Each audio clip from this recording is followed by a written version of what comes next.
What if I told you that Persia never really disappeared? It just changed its form and even its name. Why would a civilization with thousands of years of history choose to change its identity in front of the whole world in the 20th century? The answer will take us on a long journey through powerful empires, conquests that destroyed cities, and political decisions that changed the memory of an entire nation. This is not just the story of one country, it's the story of how power, religion, and global image can change the fate of a civilization. Imagine a land surrounded by towering mountains, vast deserts, and ancient trade routes. Caravans pass through here, carrying not just goods, but also ideas, beliefs, and stories. With every journey comes identity and power.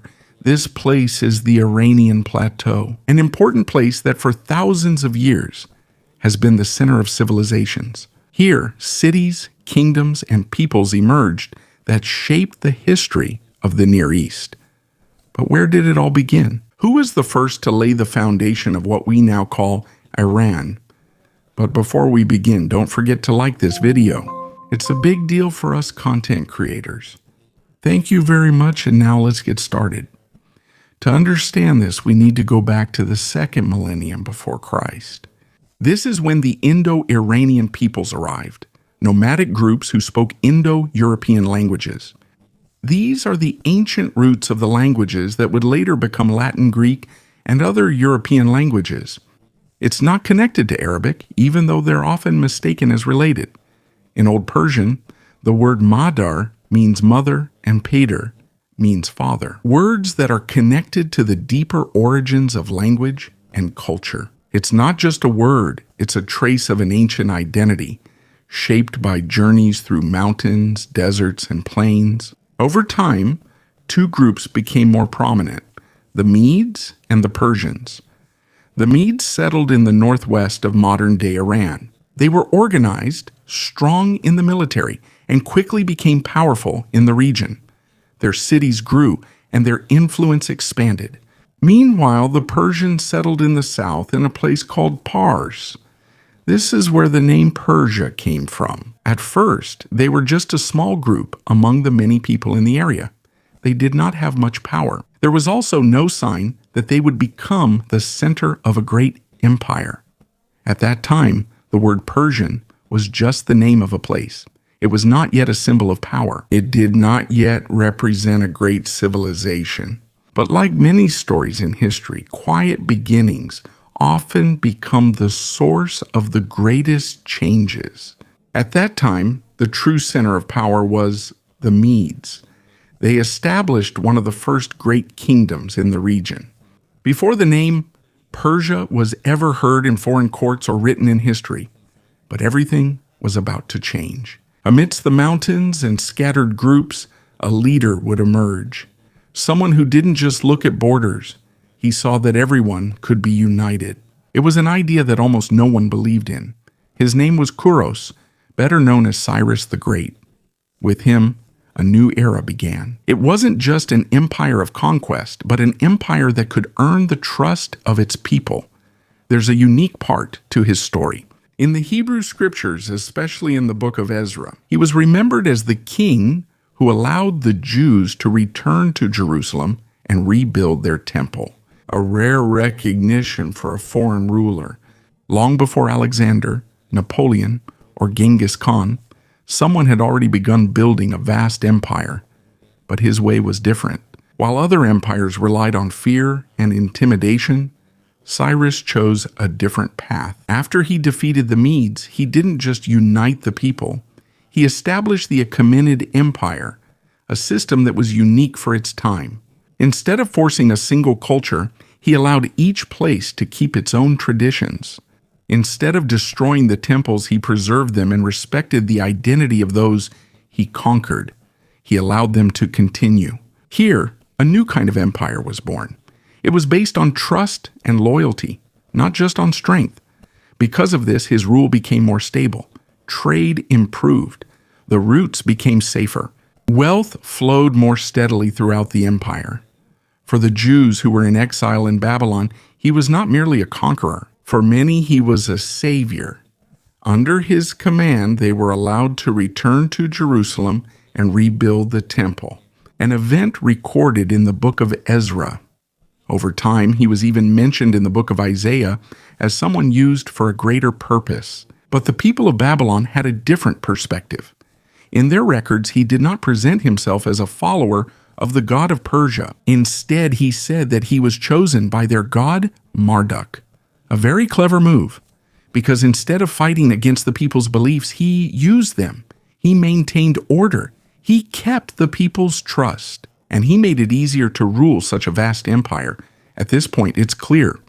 Persia did not rise to power just because of strength. It grew because of strategy, understanding of people, and the ability to combine power with respect, a combination that is rare but very powerful. Instead of imposing his own religion, Cyrus the Great presented himself as a restorer of order that the conquered people believed they had lost. He didn't change their beliefs. Instead, he preserved them, a kind of diplomacy that was very effective. It had a touch of practical compassion, a wise political decision. Under the leadership of Cyrus and the rulers who followed him, especially Darius I, the empire expanded rapidly. It stretched from the Indus River in the east to the Aegean Sea in the west, from Egypt in the south to vast parts of Central Asia in the north. In less than a century, formerly powerful kingdoms like Babylon, Lydia, and Egypt became just parts of a single empire. Former enemies were brought under a single power, but the true strength of Persia was not just in conquest, it was in its system. They built an extensive network of roads connecting thousands of kilometers of territory. The most famous of these was the Royal Road. Along this route, messengers could cross the entire empire within a few days. According to Herodotus, the speed of this system was remarkable. Whether passing through deserts, mountains, or storms, the movement of messages continued. In addition, they also had an efficient system of governance. Each region was governed by leaders called satraps. They were the ones who collected taxes. They were the ones who maintained order, and they represented the power of the emperor. This was a combination of organization, diplomacy, and strategy. And because of this, the empire became stable. Trade became more organized. The flow of information became faster. The economy became more controlled. Because of this system, there are modern historians like Lloyd Llewellyn Jones who describe the Achaemenid Empire as the first superpower in history. An empire that was not only vast, but also organized and stable for a long period of time. But the balance between respect for culture and centralized power is very delicate. It's like a rope stretched over a cliff. One small mistake, it could snap. The entire empire depended on stability, strong leadership, and control over a vast territory. And sometimes it only takes one major blow for everything to start falling apart. One war, one ambition, one conqueror, and that blow would come from the west. In 334 BC, a small but disciplined group of soldiers crossed the Hellespont heading east. It was led by a young king from Macedonia. Hindi pa siya umaabot ng 30. His name was Alexander the Great. His goal was more than just conquest. He wanted to avenge the past attacks of Persia on the cities of Greece. He wanted to prove that he was great, and for others he was chasing something beyond power, an immortal name in history. And within a short time he succeeded. Consecutive battles, Granicus, Issus, and finally Gaugamela. In every battle, the soldiers of Persia were defeated. The Achaemenid Empire, which had long ruled half of the known world, gradually fell. But the most surprising thing was not his victory, but what he did afterward. Instead of destroying Persia, he admired it. He studied their system of governance, maintained the bureaucracy, and continued to rule using the ancient palaces of Persia. He married Roxana, a princess from the east. He wore Persian clothing and participated in rituals connected to the Zoroastrian tradition. Over time, he presented himself as the heir of the ancient kings of Persia, not as a conqueror, but as a successor. But not everyone accepted this. For many Greeks, especially his generals, it felt like betrayal. They were used to Hellenic culture, and for them, Alexander's embrace of this culture was a kind of disgrace. This is where the tension began. It was no longer just an external conflict, but also one within his own group, a reminder that even the greatest victories come with conflict. After all, didn't they enter the heart of Asia to destroy the power of Persia? Now, their own king seemed to be drawn to the luxury, spirituality, and ancient traditions of the empire he had conquered. Tension gradually rose. There were whispers of conspiracy among the officials and soldiers, but it seemed that Alexander the Great saw something that his men did not yet fully understand. He understood that ruling such a vast empire was not just about the sword in battle. It was about symbols, legitimacy, and uniting different cultures. His perspective was broader, a civilization where East and West could come together. Perhaps he didn't just want to be the king of Macedonia. Perhaps what he wanted was to be a leader beyond the boundaries of time. But suddenly, everything was cut short. In 323 BC, at the age of 32, he died in Babylon. There was no clear successor, and because of this, his vast empire was divided. It went to his generals, known as the Diadochi. The central part of the former Persia came under the rule of the Seleucid Empire, the heirs of Seleucus, one of Alexander's closest generals. But Persia, as an identity, did not disappear. It remained in the memory and identity of the people. It was only silent for a while, and as time passed, new dynasties would once again revive the memory of ancient power. Leaders who would claim the throne and the legacy of former kings. When Alexander died, his empire quickly broke apart. What once seemed unbreakable was like a mirror that shattered. Each piece ended up in different hands. But in the midst of the fragmentation, Persia remained alive. In culture, in memory, in the identity of the people. Under the rule of the Seleucids and later the Parthian Empire, Persia remained an important land. Many empires rose and fell, many rulers came and went, but civilization endured. In the cities, markets, and temples, the people's language, traditions, and pride remained. And eventually the time came when it would rise again. This happened with the emergence of the Sasanian Empire, a dynasty that originated from the very place where the power of Persia first emerged. Their leaders declared that they were the true heirs of the ancient kings of the Achaemenid Empire. Under their leadership, the ancient religion of Persia, Zoroastrianism, once again became central, a belief that is thousands of years old. It is based on the teachings of Zoroaster and the worship of Ahura Mazda, the god of wisdom. The fire temples were rebuilt, ancient rituals returned, and the identity of Persia flourished once again, not just as a memory, but as a living civilization that continues to evolve, but never disappears. Persia once again rose as an empire that was both feared and respected. But as often happens in history, no power lasts forever. In the 7th century, a new force emerged from the Arabian Peninsula. This was Islam.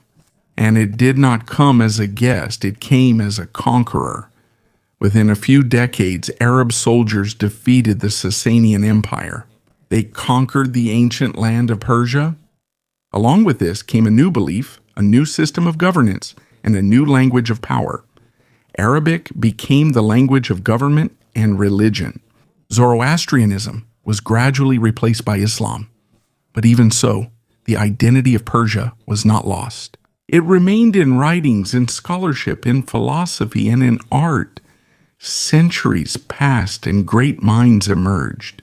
People who wrote in Persian or influenced the entire Islamic world. One example is Ferdowsi. In his epic work, Shahnameh, he preserved the memory of the ancient kings. It was a way to ensure that the story of Persia would not be completely lost. So even though Persia accepted Islam, it found a way to combine the new and the old. it did not completely abandon its past. Instead, it combined the two worlds. In the following centuries, the place changed repeatedly. There were Turks, there were Mongols, and other dynasties that fought over it. Baghdad came under the control of different forces. The Seljuks followed. Then came the devastating invasion of Genghis Khan, and later the campaigns of Timur. It was like a giant chessboard. Power kept shifting. There was always a new player. But in the midst of chaos, a new identity was formed, a Muslim Persia, but with its own distinct character, different from the Arab world. A culture that combined ancient traditions and new influences. And as time passed, it grew even stronger until a dynasty arrived that completely changed the course of the region, the Safavid dynasty. They weren't just seeking power, they had a clear goal: to unite the land and to shape a clear religious identity. At that time, most of the Islamic world, including Persia, followed the Sunni tradition, but the Safavid dynasty made a drastic decision. They made the Twelver Shia sect the official religion. This didn't happen quietly. It went through major changes. There were religious reforms. There was political pressure. And it had a profound effect on society. At this point, it was no longer just Persia that existed. It had become a new form of civilization, a nation whose identity had changed once again, but it still carried the shadow of its thousands of years of history. Despite the conflict, this decision led to changes that would shape the country for many centuries. This is where a clearly Shiite Iran began to stand apart from the mostly Sunni Islamic world. At the same time, the Safavid dynasty also strengthened the culture. Large buildings emerged, writing became more refined, and there were advancements in medicine, philosophy, and knowledge. It was as if a new Persia was being rebuilt. It was still rooted in the ancient empire, but it had fully become part of the Islamic world. And during this time, an ancient name regained its strength, the name Iran. It comes from the word Aranam, which means land of the Aryans. It has long been used within the country, but the time will come when the whole world will hear this name again, and it will completely change what Persia is called. Meanwhile, the name Persia started only as the name of a place. Pars was the homeland of the first kings. But because of the influence of the Greeks, especially after the wars described by Herodotus, this became the name used by the outside world for the entire empire. So while dynasties like the Safavids strengthened their power and were later followed by rulers like the Qajar dynasty, a unique situation developed. Two names, one country. For the world, it was Persia. For its own people, it was Iran. This was not a simple confusion. This was the result of a long history of politics and of the perspectives of different cultures. And for a long time, both names existed side by side without any major problems. But with the arrival of the 20th century, everything would change. A new leader would emerge, a king with the goal of transforming and modernizing the country. And under his leadership, the long-standing question would be addressed: what really is the name of the country in the eyes of the world? And that change did not come through war or treaties between nations. It began with a simple letter sent to representatives all over the world. For many centuries, this land was known as Persia, a name that evokes images of great empires, beautiful fabrics, profound writings, and an intellectual tradition that influenced the entire Islamic world. This is the land of poets like Nahapes and Sadi Shirazi, of scholars like Avicenna, and of epic tales like the Shahnameh, which tells the stories of ancient kings from legend to history, including Cyrus the Great and Darius the First. But in the eyes of the West, the word Persia has a different meaning. For many Europeans, it is an exotic world, distant, full of luxury, and sometimes described as excessive in opulence and power, an image that originated from the ancient stories of the Greeks. In this context, in the 20th century, there was a leader who decided to change everything, Reza Shah Pahlavi, a king with a strong determination to modernize and strengthen the country. In 1935, he sent an official letter to all embassies, a simple request. From that point on, the country would be called Iran, But this was not just a simple name change. It was a step to change the country's image in the world, to move away from the old perceptions shaped by other cultures, and to return to its own identity. The name Iran comes from the word Aryanem, which means land of the Aryans or land of noble people. By using this, the country wants to present a new face, a modern state, a nation with its own voice, and a civilization that is not only tied to the past, but also has a direction toward the future. This is a simple letter, but a major statement, not just politically, but for the identity of an entire nation. Even so, accepting that decision was not easy. Within Iran itself, many intellectuals, historians, and ordinary citizens were worried. For them, Persia is not just a name used by other countries. It is a symbol of a great history built over thousands of years. This is the name connected to the Achaemenid Empire, to the monumental projects of Darius I, and to the wealth of writings and knowledge that flourished over a long period of time.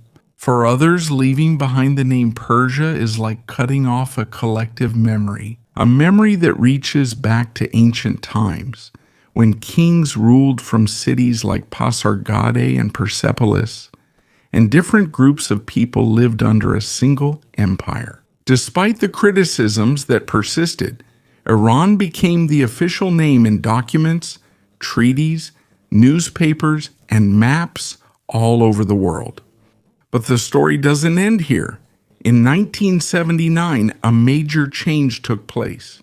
A revolution led by Ayatollah Ruhollah Khomeini overthrew the monarchy, and this was when the Islamic Republic of Iran was born. The country entered a new era, not just in politics, but also in religion. Its relationship with the West quickly deteriorated, and the Shiism that had long been part of the country's identity since the Safavid dynasty became even more central to the government system. Meanwhile, the world's perception changed too.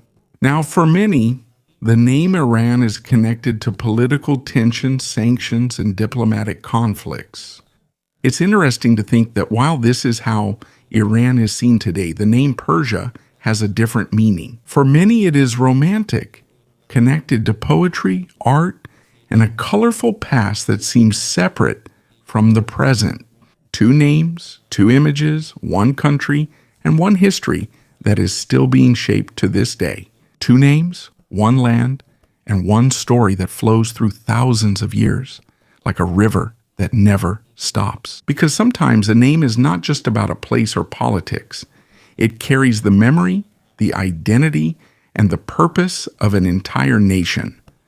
The land once called Persia, and now known as Iran, has witnessed the rise of empires, the fall of kings, and the passing of countless generations. Here, wisdom was born, writing became more refined, and wars shaped the destiny of many people. And in a way, its story is like a constant reminder. There are kingdoms that rise, and there are kingdoms that fall, but human history seems to be guided by a higher force.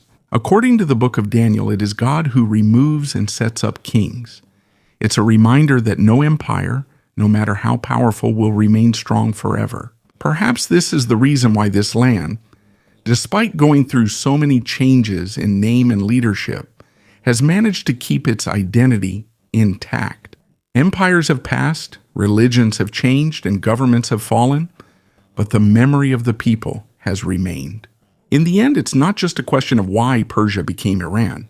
The deeper question is, what does this story reveal about a world where power shifts? Borders change and even names change, but humanity's search for meaning, faith, and purpose remains. Because despite all the empires in history, there is one kingdom that does not rely on soldiers, crowns, or borders. A kingdom that, according to ancient words, will never be destroyed.